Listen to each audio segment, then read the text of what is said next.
வணக்கம். காடேஸ்வர கிச்சன்லேருந்து கலா பன்னீர்செல்வம். இன்றைக்கி நம்ம வந்து பூரிக்கு உருளைக்கிழங்கு எல்லாம் இல்லாமல் வீட்டில் இருக்கிற 3 பொருள் பச்சை மிளகாயோட எப்படி செய்யறதுன்னு பார்க்கலாம்.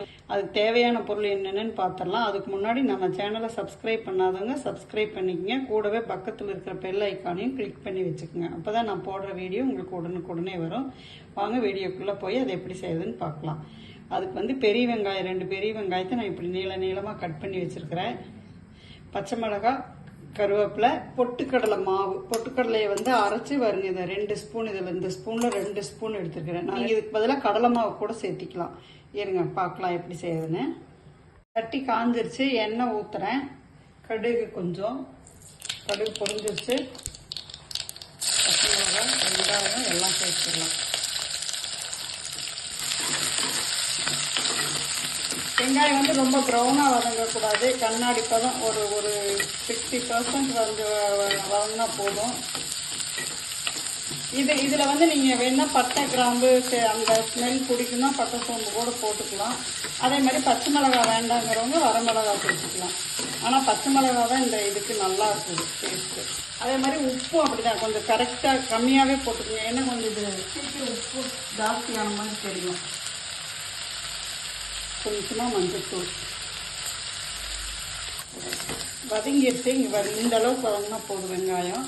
இப்போ நம்ம இந்த எடுத்து வச்சுக்கிறோம் இல்லையா கடலைமா, அதை தண்ணி ஊற்றி கரைச்சிட்டு வந்துடுறேன். நல்லா கட்டி இல்லாமல் கரைச்சி ஊற்றிடுவோம்.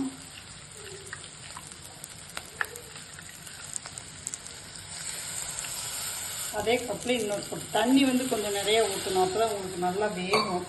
வெந்தால் தான் அந்த பச்சை வாசம் இல்லாமல் கடலை மாவு வாசம் இல்லாமல் நல்லா இருக்கும் குழம்பு. குழம்ப தாளித்து விட்டுட்டு நம்ம மாவு பிசைஞ்சோம்னா பூரி ரெடி ஆயிடும். நல்லா கொதிக்குதுன்றாங்க.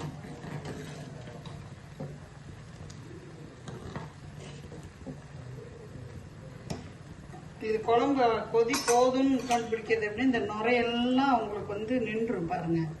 காமிக்கிறேன் உங்களுக்கு. இந்த நுரை பூரா அப்படியே அடங்கிடும். அப்போ வந்து குழம்பு வந்து ரெடி ஆயிடுச்சுன்னு நமக்கு தெரிஞ்சுக்கலாம். ரெடி ஆயிடுச்சு பாருங்க. இப்போ அந்த நுரையெல்லாம் அடங்கிடுச்சு. இன்னும் கொஞ்சம் இருக்குது. இப்போ வந்து நம்ம அடுப்பை வந்து சிம் பண்ணி விட்டுலாம். கொஞ்சம் நேரம் அப்படியே சிம்மில் வந்து நேரம் வேக விட்டுரும். நல்லா அந்த வெங்காயம் வெந்துடணும்.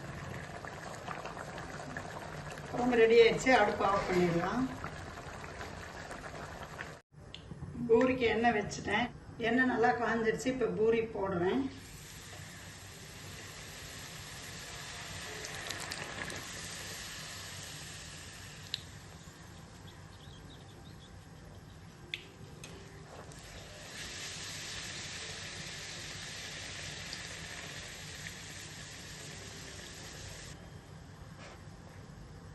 பூரிக்கு வந்து நீங்கள் அடுப்பு சிம் பண்ணி எண்ணெய் ஆறுன மாதிரி ஆயிடுச்சுன்னா பூரி வராது, எண்ணெய் குடிக்க ஆரம்பிச்சிடும்.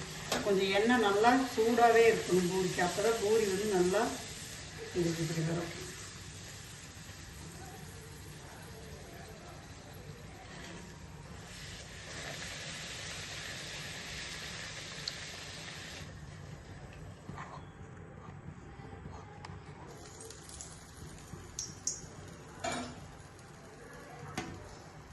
நீங்களும் இதே மாதிரி செஞ்சு பார்த்துட்டு எப்படி இருந்ததுன்னு கமெண்ட்ஸில் சொல்லுங்கள். லைக் பண்ணுங்கள், ஷேர் பண்ணுங்கள். காடேஸ்வரா கிச்சனுக்கு ஒரு சப்ஸ்கிரைப் பண்ணுங்கள்.